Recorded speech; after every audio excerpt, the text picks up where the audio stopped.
G'day, boys. Welcome back to Punch-Ons. The UFC Fight Night Ulberg versus Reyes card just wrapped up over there in Perth. And what a night for the Anzacs. What a great set of results for the Aussies and the Kiwis. And a really solid night of fights.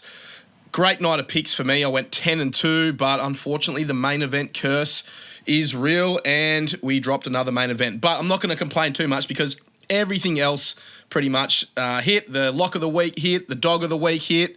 I went 10-2, and the only other fight I got wrong outside of the main event was Jake Matthews and Neil Magny. And I did say that Magny had a good chance of winning this, and I also picked Jake Matthews by round 1 or 2 submission. And let's be honest, he got a round 1 submission. I'll talk about that one a little bit later. But anyway, 10-2 on picks, over 80%. That's my first big card of picks. I just wish I had got that main event. That hurts a little bit. But hey, you got to take what you can get. And I'm stoked that the Aussies and the Kiwis did really well because they deserve to. We're going to go through each of the fights, starting at the early prelims and working our way up to the main event and discussing my takes for every fight.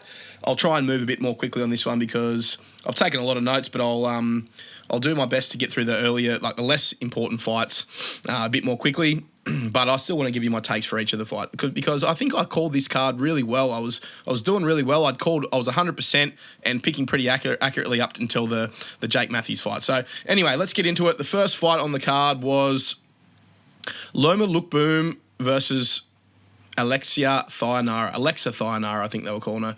I picked Thainara to dominate using her wrestling. I did pick her to get a round 2 or 3 submission, but I said that a decision was not out of the realm of possibility, and that's what we got. We got an Alexia Thainara unanimous decision, and she looked really good doing so. Thainara, really, she looked amazing. She looked as good as she was hyped up to be. She dominated Loma with wrestling in rounds 1 and 2 and really smashed her with some nasty elbows on the ground. And even though Loma was tough and stayed in it, it was clear that Thainara was the better, the more effective fighter, and the threat of the takedown that she had and the actual damage that she did while she was on the ground, it just made Loma hesitant on the feet as well. It was a perfect game plan from Thainara, and she executed it perfectly as well. Really great, dominant, well-rounded performance from Thainara. Nasty clinch work in round 3. I think she's a prospect that we can get around here. She's entertaining to watch. She looks for the finish, inflicts damage. She actually tries to hurt her opponent, and she's nasty everywhere that the fight goes. She continued to get Loma's back through persistent clinch work and drowned her and almost got the sub as well. So I called that one pretty well. Great performance from Thainara. I'm a fan. She gets the win by unanimous decision, and we are 1-0 at that point. The next fight was Brando Pericic, the big Balkan bear, versus Ellison. I picked Brando to win by round 1 TKO after doing some, dynamic stuff and dropping him bad with like a head kick or something. And he was threatening that head kick. And I think I called this one pretty well. We got a nasty round 1 slobber knocker at heavyweight, exactly like I predicted. Brando Pericic just backed him up, landed some big kicks, and then a big overhand right that dropped him. The first clean punch that landed put Ellison down.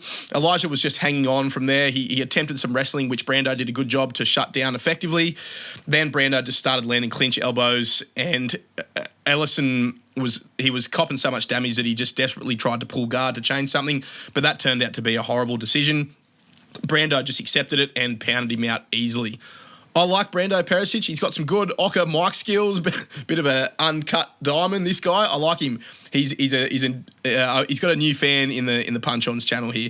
Give that man $50K and get him back in there as soon as possible against some fat heavyweight, Parker Porter or some other fat slob, and let's get him another win and move him up the rankings. So Brando Pericic by KO in round 1, and he set up a good sign for the Anzacs, who followed in his footsteps throughout the rest of the card. Let's keep going. We had Montague versus Luana Carolina. I picked Montague by round 1 or 2 submission, like she's been getting in the last few of her fights. And she ends up getting it done by decision. Had a few moments where she almost got the sub, so not too upset by this call, although did cook a couple of multis this one. So round 1, we had Montague plotting forward, eating shots early. I just immediately noted that she's got terrible striking. But she was persistent, and she eventually just brute forced her way into the clinch and shot for the double, lifted Carolina up and dumped her.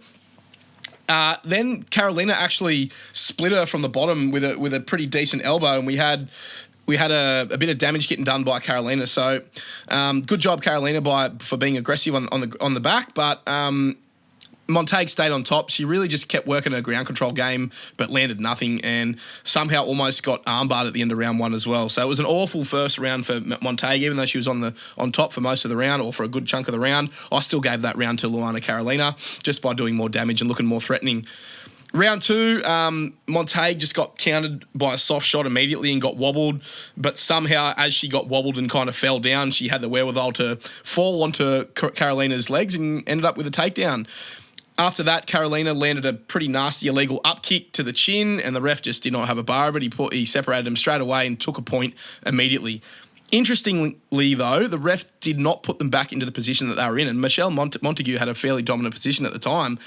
He actually put them back on the feet and took the point. I feel like maybe the rule is if you take a point, you reset it, and then you have the choice of whether putting them back in the position or taking a point. But I think if it's a bad enough up kick that it's illegal and worth taking a point, you've got to put them back in the position as well, because Carolina used the up kick as defence from the ground position, and Montague was clearly grounded. So anyways, Carolina, while she lost the point, she still got an advantage there.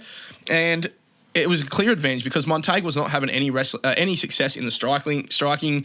She just kept diving into the legs into weird, uncomfortable positions, like a side-on leg triangle choke. There was just some pretty touchy moments for Montague, but she stayed safe defensively on the ground and kept working her positions and just kind of let time expire there. Got into north-south and a mount and almost got an armbar, but Carolina rolled out and got back into guard. Found herself sitting on the head and raining elbows to the body in full mount. This is Montague. And dropping elbows.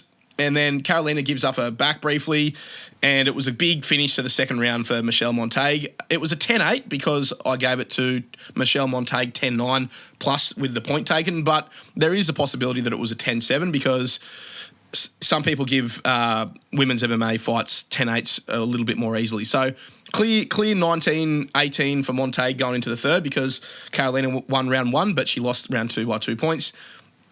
In round 3, Montague's striking just looked so terrible, and her defense style was just eating shots. I think a better striker will absolutely eat Michelle Montague for lunch, but somehow she just has this ability to keep moving forward and find her way into the clinch. And because Luana Carolina is nothing special on the ground or with her defense, she was getting those, just collapsing into those takedowns quite easily. She got into side mount and dropped some elbows and then worked the head and arm choke it was sort of like a blood choke from a weird angle, but it did squeeze Carolina. And it looked like she was out, but she hung in there and got back to her feet. I did note there that the reason why this fight was so even and sort of competitive is because Carolina's ground game is as bad as Montague's stand-up game. So it did balance out in the end. Now, somehow after Carolina, got back to her feet, Montague ended up back in side control and back into north-south and then latched up a rear naked choke with 30 seconds to go, but the arm was not quite under the chin, but she was pretty close to getting it. So a decent fight, actually. It was pretty entertaining and good heart shown by Michelle Montague. Not the greatest skill level. She's got a lot of work to do with her boxing and her defense, but a gritty, determined win by sticking to her strengths and her game plan. So got to give her credit for that. Let's go, and we get another pick. We're up 3-0 at that point. Michelle Montague, unanimous decision, clearly winning rounds 2 and 3 and possibly having a 2-point advantage in round 2. Good job, Michelle Montague. Another Anzac gets it done. The next fight was Colby Thicknesse versus Josias Musasa. I picked Colby Thicknesse by decision, or I said it could be a late rounds TKO, in a somewhat of a style of a poor man's Belagioki versus Mason Jones. It had a little bit of that about it, but not as dominant as a win, or not as exciting of a performance from either of these guys. Round 1, we had an early head kick into a takedown from Thicknesse, but I just noted that Musasa was just lurking and kind of hunting him down and marauding. And Thicknesse, he was doing some dumb shit and spinning attacks and that. I thought he was doing a bit too much. He was really active on the back foot and jumping around and feinting and just doing a lot, trying to get his moment to strike. But Musasa was just calm and kind of just handling the awkward moments and just kept going. Thicknesse did end up on top in round 1, though, and he pinned Musasa's arm badly up against the cage, and it was a pretty dangerous position because Colby was quite high on the mount, flowing with it, and he got him into a triangle, and it was landing some hammer fists. It did look pretty nasty there for Thicknesse at the time, but Musasa was able to explode out, but it was good by Colby to flow with it and got into another dominant position into the full mount, Diego Lopez style, and just got him with a few good elbows and some just annoying punches. He wasn't doing a huge amount of damage, but it was enough to annoy and look pretty bad for Musasa. And I just noted that there was not a lot of defense happening from Musasa. Eventually, Colby did get the rear naked choke locked in, and it looked pretty bad. It was kind of more of a face crank, but it was pretty in. And Musasa, I thought was on the cusp of tapping, but he was given the thumbs up and looked good. Colby really, I thought, emptied the tank with that ground and pound in that squeeze. Like, he was really squeezing hard. You could see it on his face that he knew that was a big opportunity there. But credit to Musasa, he gave the thumbs up, didn't tap, and the bell goes for a clear 10-9 Colby Thicknesse round one, though it was looking pretty close. It was that I could see in this round that they were already well matched, and Colby would need to do a lot better to win this fight. So round two, it begins with some really nasty leg kicks from Musasa. Thicknesse's strikey was just looking janky, and now that he had damaged legs as well, he just looked even more janky and weird and not very technical at all. His shots were his takedown shots were pretty ineffective as well, a little bit uncomfortable looking, but he was really persistent with them. He actually, kept at it and eventually did it. I wrote down that Thicknesse fights like he's permanently rocked, and he really was in round two. I don't know, he might have been rocked as well, but I think his legs were hurt in combination with the fact that he was gassed out a little bit. He was looking really rocked, and I thought it was going to be bad here for Thicknesse.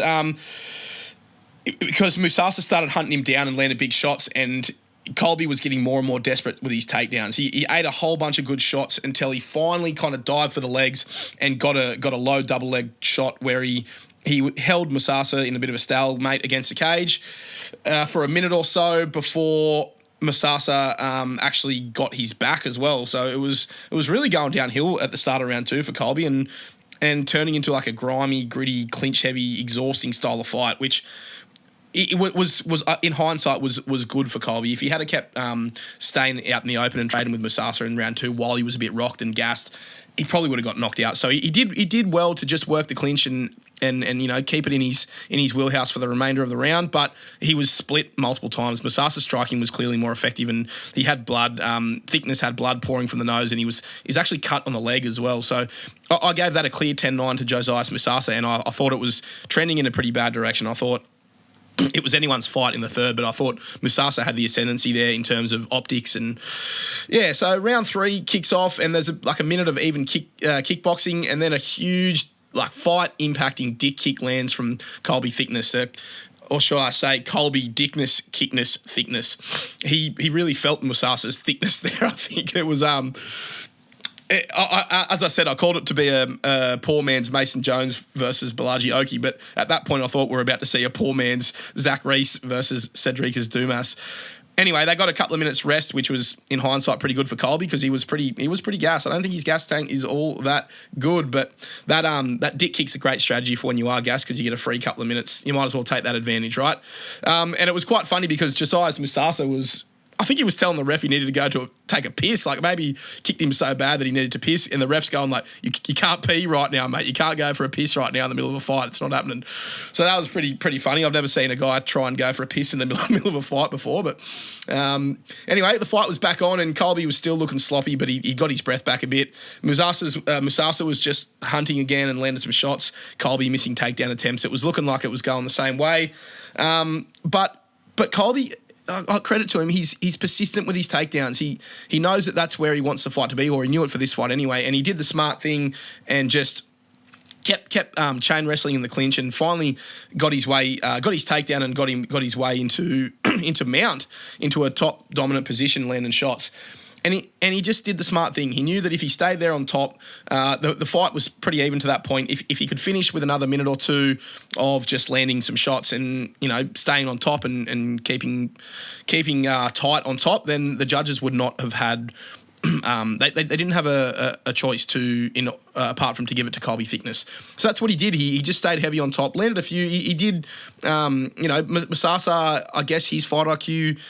It was not great either because he didn't show the urgency to get up off his feet at the end of round three. He was just trying to trade, land elbows and stuff from his back. So bit of a lack of fight IQ there from Josias Musasa. it was. I actually called this fight perfectly. It was a bit like the Montague fight. I said that Musasa would be more have more tools in his tool bag and be the more polished striker, and we'd see Thicknesse be pretty outmatched on the feet. And he was outmatched. He was busted up. He was desperately shooting all fight, but he got the takedowns when it mattered. He converted his takedowns into ground control time and some damage, and as a result of that, it was a clear 29-28 win for Thicknesse. Taking advantage of his free foul and getting his dick kick in and winning the fight. So Colby Thicknesse gets the nod, 29-28 on all three judges' scorecards, and we got that one right as well, boys. So first four picks, all good. And Thicknesse doesn't look too good, but he gets it done, and it'll be interesting to see what's next for him. Next fight up the card was Jamie Mullarkey versus Rolando Bedoya. I picked Mullarkey by decision with a bit of grappling mixed in, and essentially called this one perfect as well. Round one, Mullarkey shot a takedown, just smart, just a veteran move, got him down straight away. Bedoya did a blatant fence grab, but the ref did absolutely nothing. And then from there, it was just Mullarkey, showing a bit of crafty veteran wrestling there. He flattened out Bedoya, got the hooks in, he was threatening a rear naked choke. Bedoya did pretty well to fight hands, but he was just grabbing the cage again. It was pretty blatant from Bedoya there.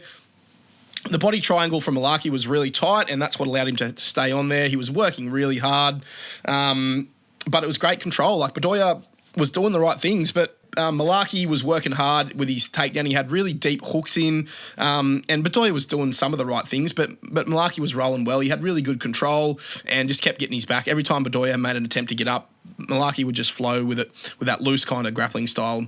And it was good signs from Mullarkey. He was not too worried about the crowd, even though there was not much of a crowd really impact today. A little bit unimpressed with the Aussie crowd, but apparently they were having trouble selling tickets. But Mullarkey didn't care. He showed his veteran instincts there and just, stayed safe and got a clear 10-9 in round one. Round two, they were just boxing and trading early with Bedoya getting the better of it slightly. Mullarkey was kind of waiting for the perfect opportunity to get it back to the ground, but wasn't quite finding it.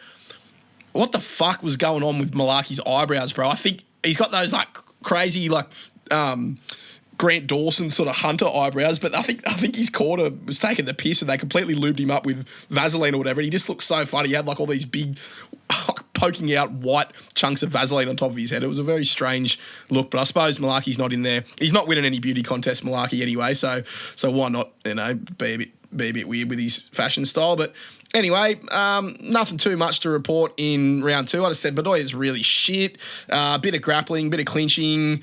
Bedoya was worried about the takedown, and that was leading to some openings for Mullarkey, and he was taking advantage, and he was the more effective striker again.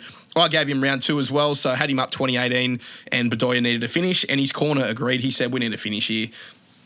Round three, it goes to show that Bedoya hasn't really got what it takes to be a top echelon UFC fighter. He knew he needed a finish. He had the skills. He had Jamie Mullarkey gassed out and a little bit rocked and busted up. I don't really know where all the damage on Mullarkey's face came from. All of a sudden, he was just busted up.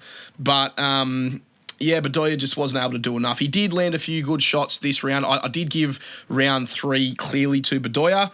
There were some dicey moments where Mullarkey was just kind of hanging on and doing enough and crashing in and just missing some shots from Bedoya. But Bedoya wasn't throwing with fight finishing intentions, and therefore he did not finish the fight. So it was I had it as a 29-28 clear unanimous decision for Mullarkey, just being the more smart, safe, well-rounded fighter, and the judges agreed. So we got three judges' scorecards giving it a unanimous decision, 29-28 Mullarkey, based off rounds 1 and 2.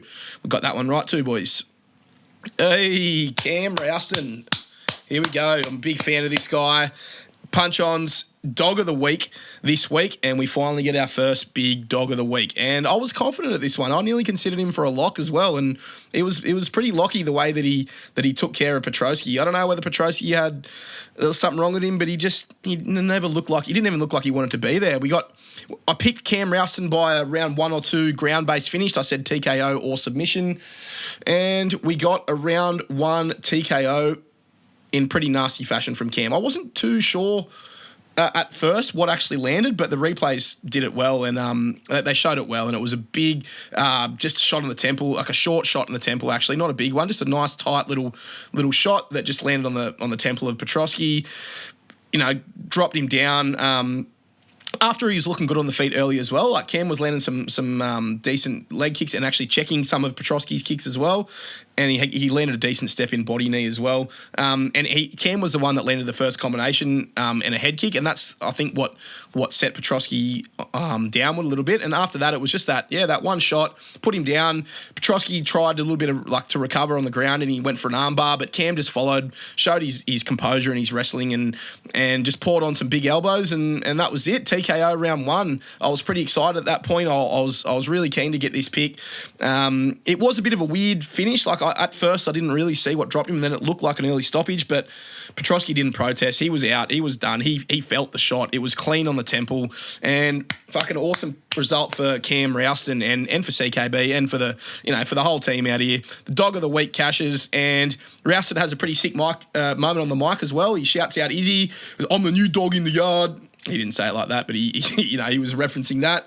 And yeah, he's one to look out for at middleweight here, Cam Rowston. I was impressed with his performance against what could have been a tough matchup for him, but he made it look easy. So, dog of the week cashes, another good pick, that one.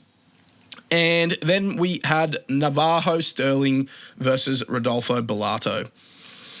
Didn't quite go exactly how I thought it would, this one. I had the wheel of calling this one for a corner stoppage. I did think that Navajo Stirling was going to get a stoppage here, but I got to say, I'll probably put a little bit too much disrespect on Bellato. Bellato, look, I think it's warranted disrespect. He's obviously a bit of a villain in the UFC with the way that his career's been going, but you got to give him some credit. At the end of the day, he's a fighter. He's an elite fighter in the UFC.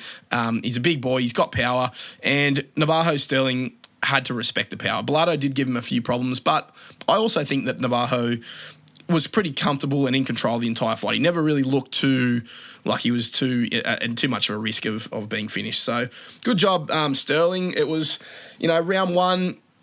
Pretty heavy trades and swinging early. They were both a little bit tense and tentative. Stirling started doing some good work in combinations, a bit of body work. And it was interesting to see that Navajo was okay with wrestling offensively. I thought maybe Bellato might be the one doing the offensive wrestling, but they were both kind of cancelling out each other's wrestling. We saw in round 3 there was a little bit of groundwork. But, yeah, round 1, bit of a sizing out process. Decent knee up the middle from Bellato, and they do finish the round with a bit of a trading, a bit of a cool sequence where they trade a bit. A lot of missing shots, but they look like pretty scary shots if they had landed. And it was looking like Navajo was starting to break him a little bit towards the end. I don't know that much landed because Bellato's face was still pretty clean at the end of the round.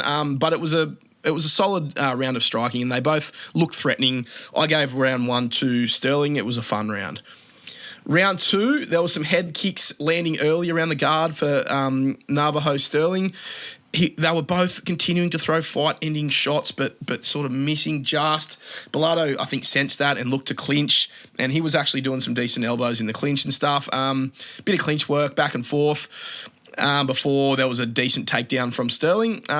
Straight into half guard and landed some shots, smudging Bellato up against the cage and trying to pin his right arm under the knee for like a sort of crucifix, but not really. Bellato did eventually explode up, but Stirling stayed heavy on top and kept working. You could see that Stirling had a plan. Like, I don't know if this is the Craig Jones or the CKB influence, but or whether Eugene's just training these boys well, but you could see that Navajo was working to a plan, and it was good to see because he's still somewhat of a raw product, and if he gets some good coaching over the next couple of years, he could be a decent prospect. Bellato did get back up and tried to trip down Navajo, but he avoided it. A couple of uppercuts from Bellato. He did get a little bit busted up. I think it was his nose. Maybe Stirling was bleeding. I think Stirling was bleeding out of his nose too. There was blood pouring over both guys. Not too much at the end of round 2. A decent finish for Bellato, but I still had it for Navajo Stirling 2018 at the end of the second. But Bellato's still in it. There was not really enough output or accuracy from Bellato, but I could see that it would only take 1 or 2 shots from Bellato and the fight could change. So I was a bit nervous about this one at this point. I thought Navajo would have him out of here by now, but it was pretty tit for tat, and Bellato was in it.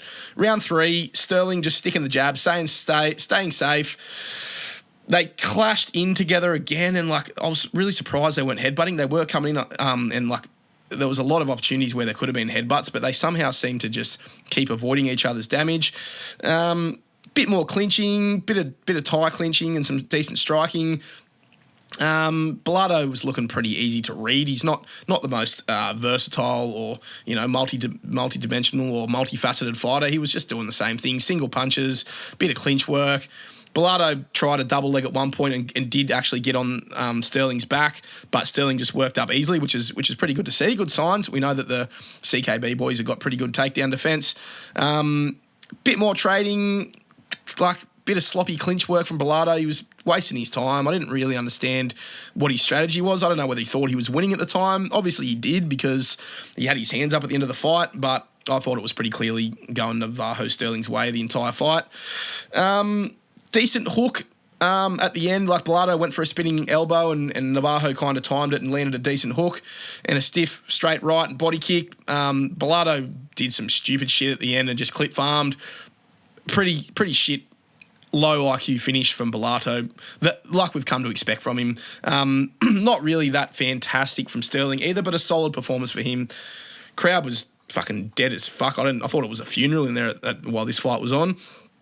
Anyway, it goes to a decision. I thought there would be a finish here, but I can see in hindsight now that decision was not a bad call either, I suppose, because Navajo Stirling does have a fairly decision-y style, and he's coming off a couple of decision wins there too. So I'll be more inclined to pick him by decision in the future. I just thought maybe Bellato is the kind of fighter that he could whoop up, but he was playing it safe. He wanted to get the win on home soil, and he did. I had it 30-27 for Stirling. One judge had it 29-28. I don't really mind that.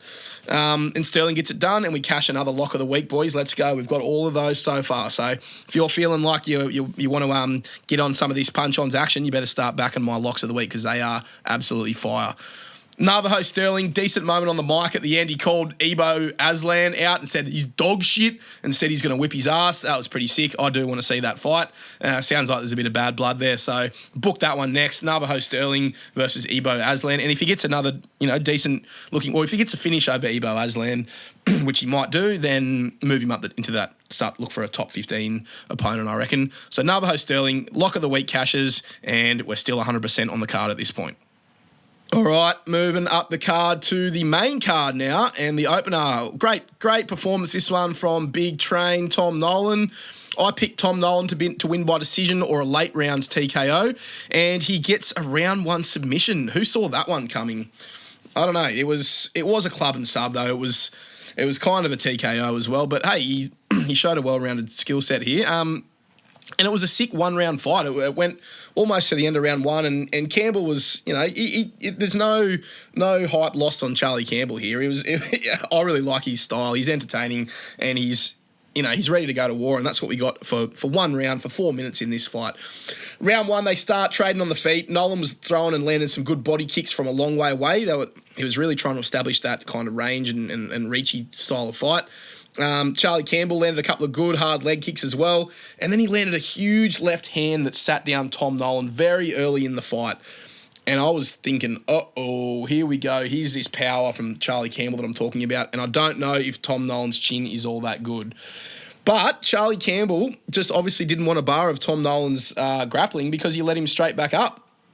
After that, he kind of rocked him off balance again, but let him straight back up again. He did not want a bar of Tom Nolan's grappling.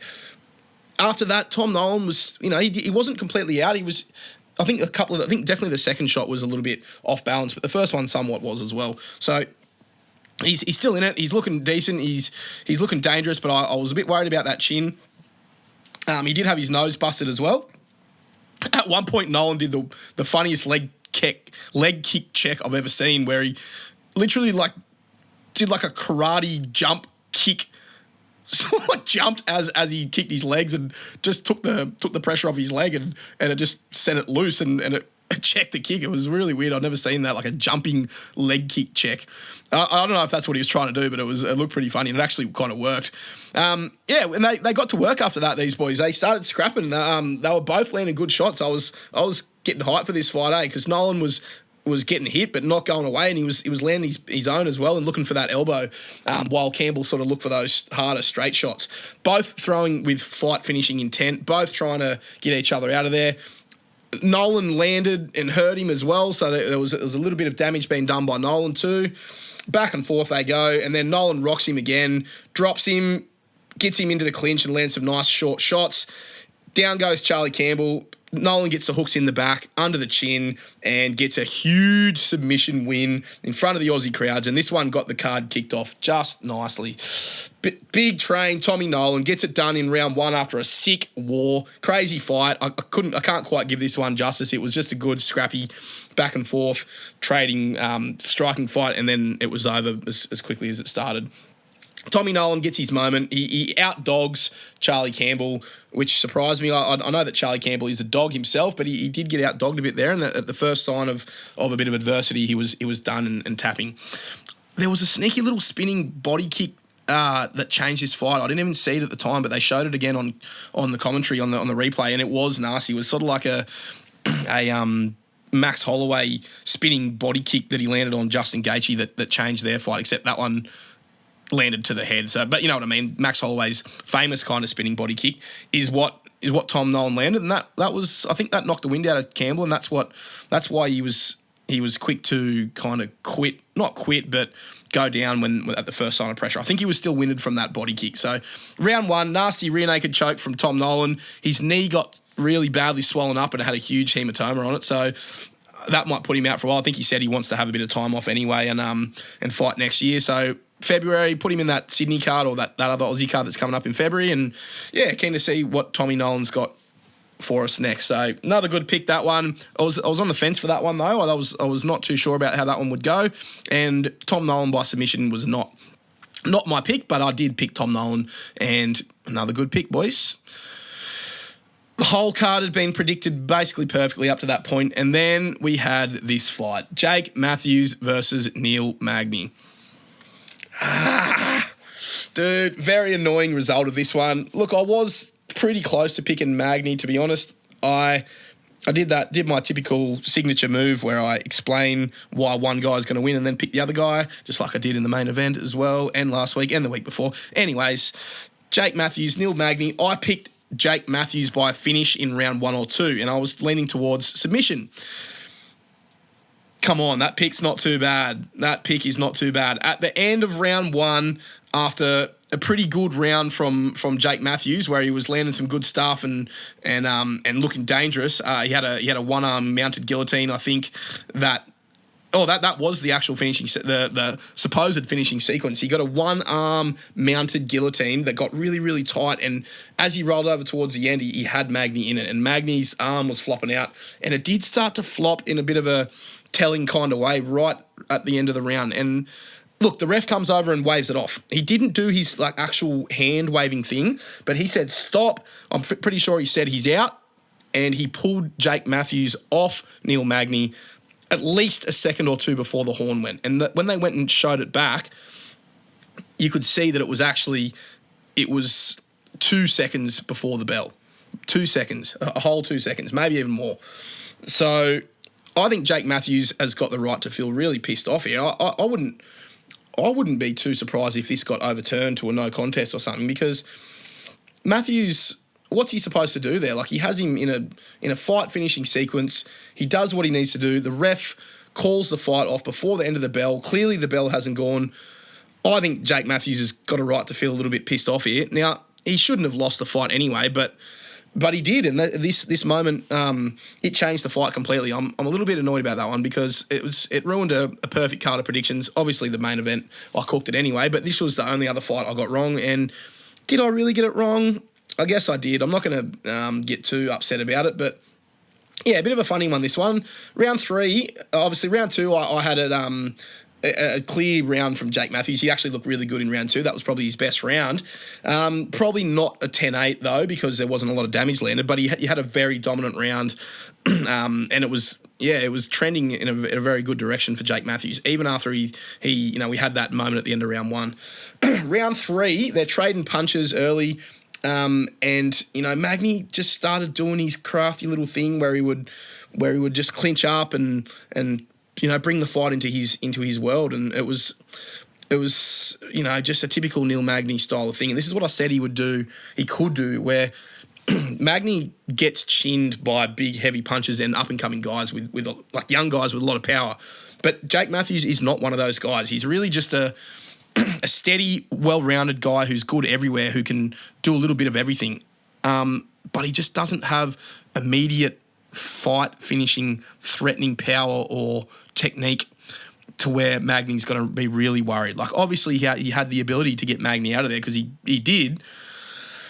But Magny always has the ability to turn into a crafty, cardio, heart-based fight, and that's what happened. So by the time Magny got that ninja choke up against the cage and then rolled into a full mount position, Jake was in big trouble. He tried his best. He wrestled up. He showed good heart and wrestled up into a single leg, but Magny, like, Batista bombed him somehow. Like, I don't know. They were trying to Batista bomb each other.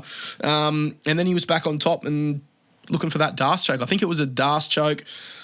Weird-looking choke from Magny. He's just got those arms going fucking everywhere. Gangly long limbs that just find their way into the jugular of Jake, and he had no choice but to tap. Fucking bullshit, to be honest. The ref stopped that fight. That's a multi-killer. I had all the green ticks in the world. Every single fight picked to an absolute T up to this point. All the ticks. I had 5, 6, 7 different multis cooking, and all of them had Jake Matthews as like the second last leg or third last leg. So disappointing for the punting, disappointing for the pick.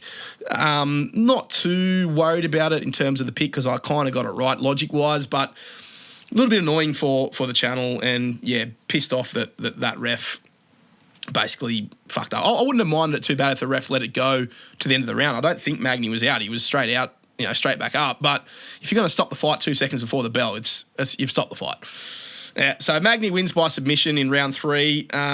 Jim Perdios, I think is the name of the ref. He's going to get a fucking roasting on next week's video, but it is what it is. Jake the Snake, he's a win one, lose one type of fighter, and there you go. He had his win against Chidi Ninjaquani. Now he loses to Neil Magny. Fucking explain that shit. Who knows? Jake Matthews, he's an enigma, but I'm still going to turn up and watch him fight. So good job, Neil Magny. Okay, moving up to the next fight, which was Jack Jenkins and Ramon Tavares.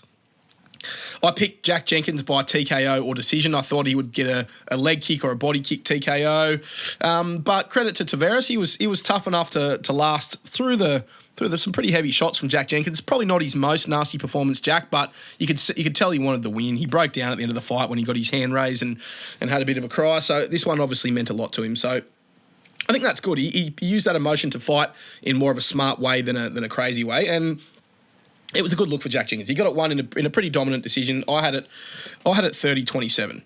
Round 1, they were sizing each other up for the first minute, looking pretty well matched. Jenkins was throwing some hard body kicks. Tavares landing a couple of hooks.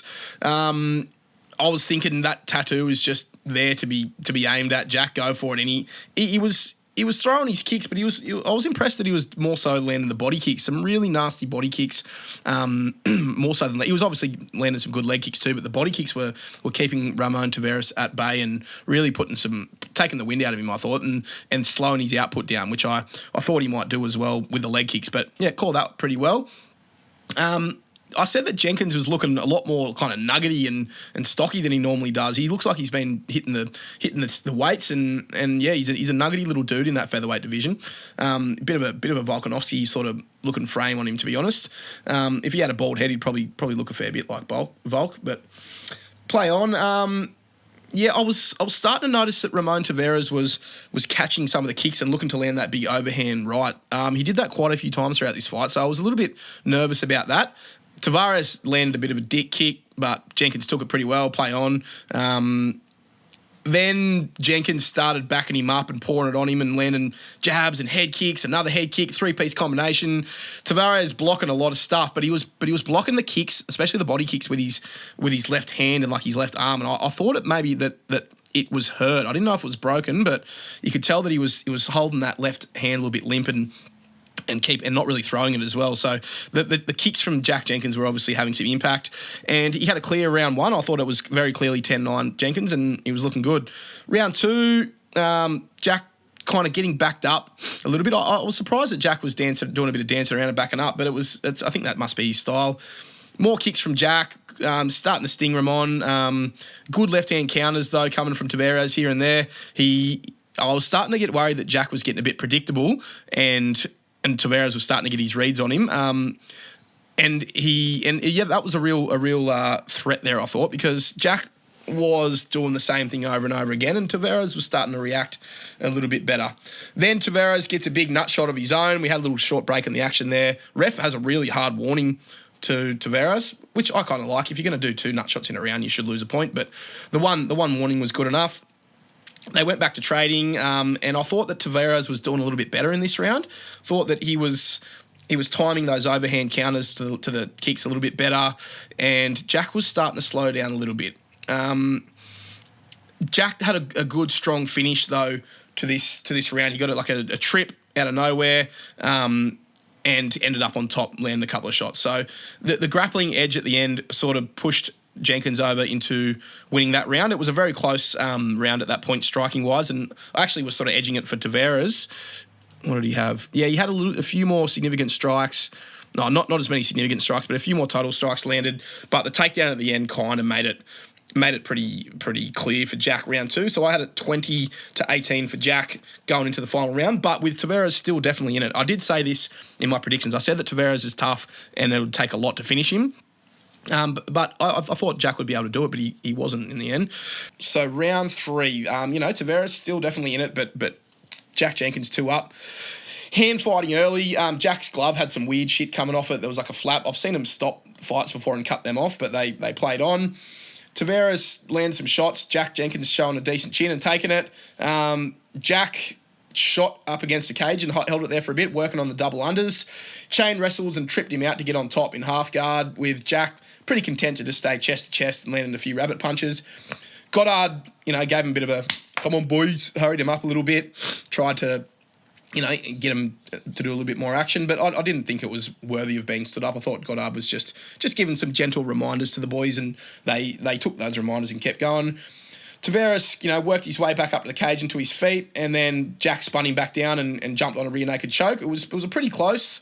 The crowd got really excited about this one, but he just slipped off the top and then ended up on his back with Tavares on top. Tavares, credit to him, he fought his way and ended up in a position where he had a chance to finish the fight, but Jenkins had a really good tight guard. He was keeping that full guard.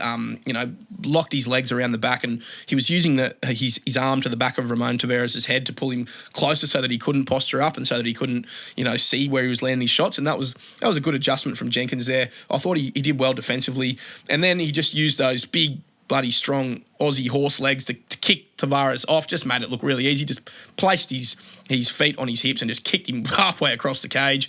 Those legs are bloody strong as, pound for pound, some of the strongest legs in the UFC.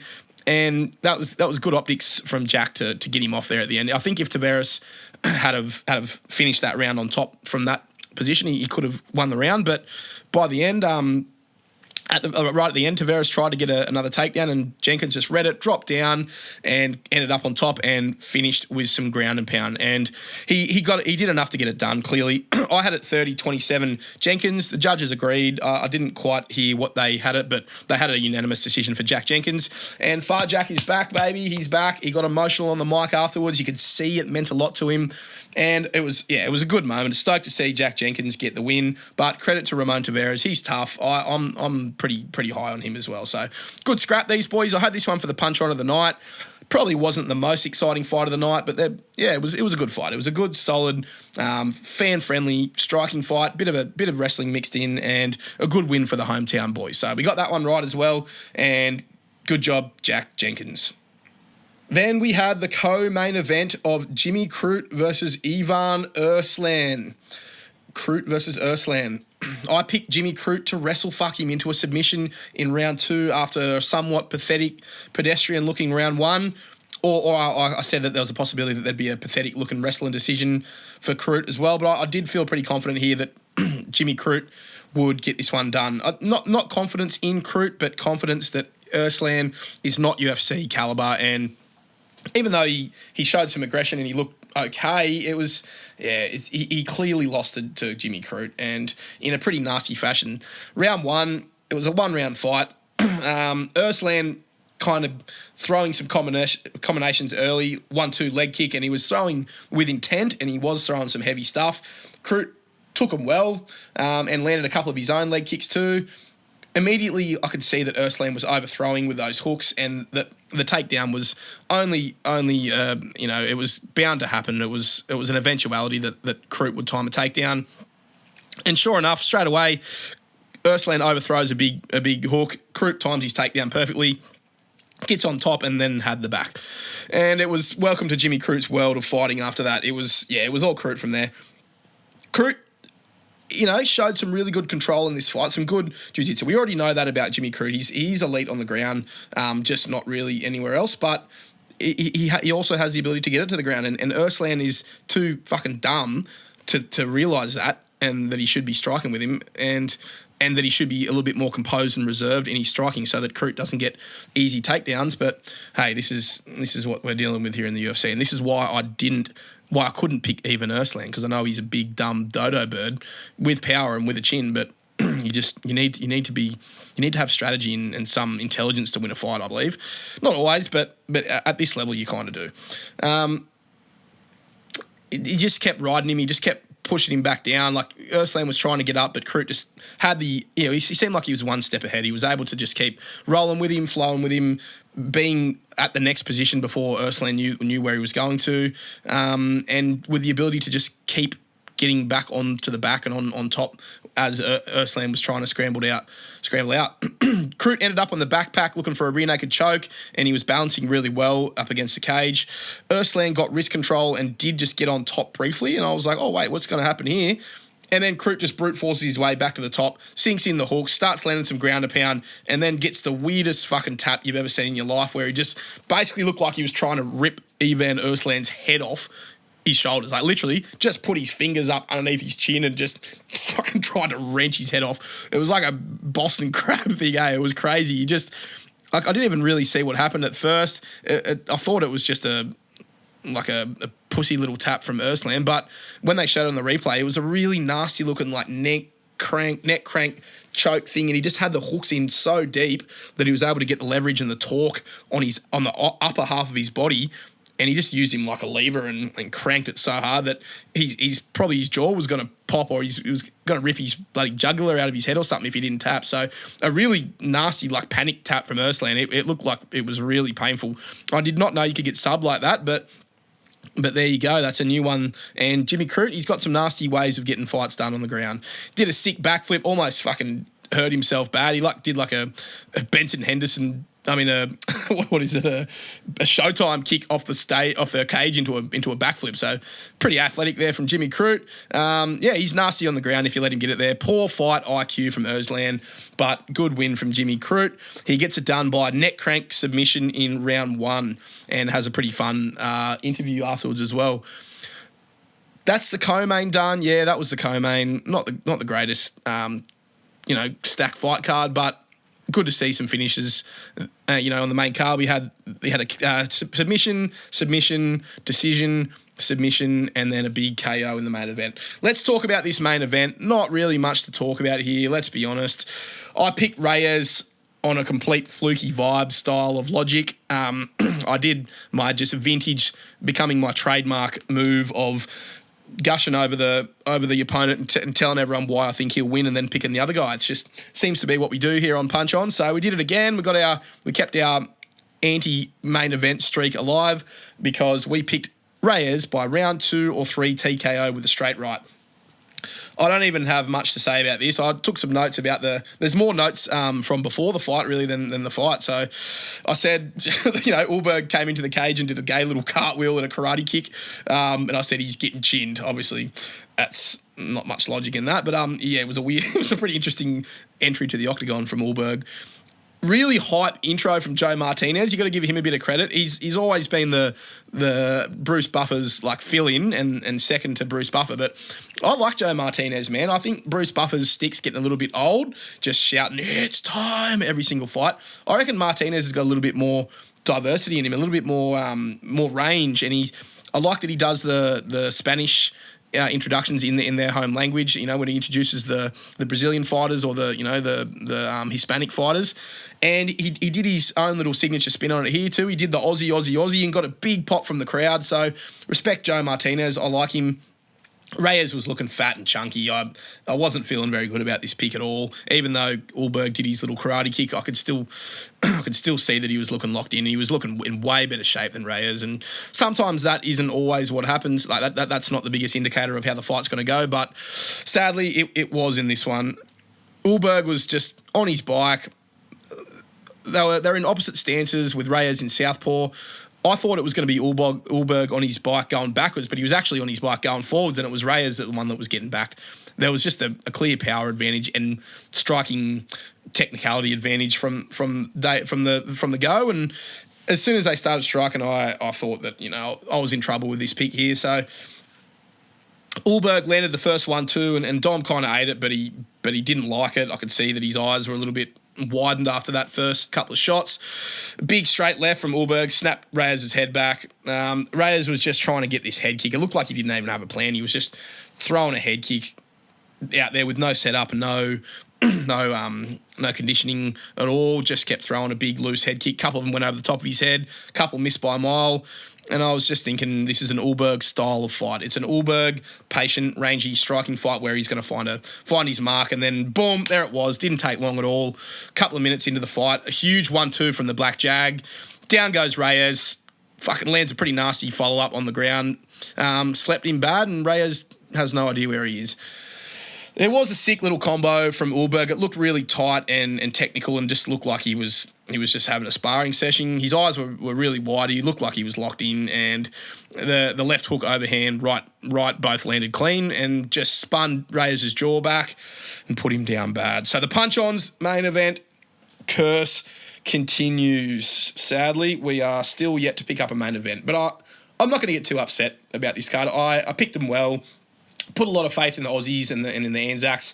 Not sure why I didn't have that same logic for the main event, but I don't know. I was a believer in the Dominic Reyes title run, but I think we can put that one to bed now. Reyes, he's pretty done. I don't see him getting anywhere near back to the top 5 again. I think that was his big chance to have one more crack at the title, and that's probably his career entering its twilight phase and starting to wrap up now. There's still some fun fights for Reyes at light heavyweight, and maybe we'll do a little video matching up a few of these guys. But yeah, he was outmatched against a younger, hungrier, more in shape, more technical, more in his prime fighter in Carlos Ulberg, and I'm kind of an idiot for not picking him.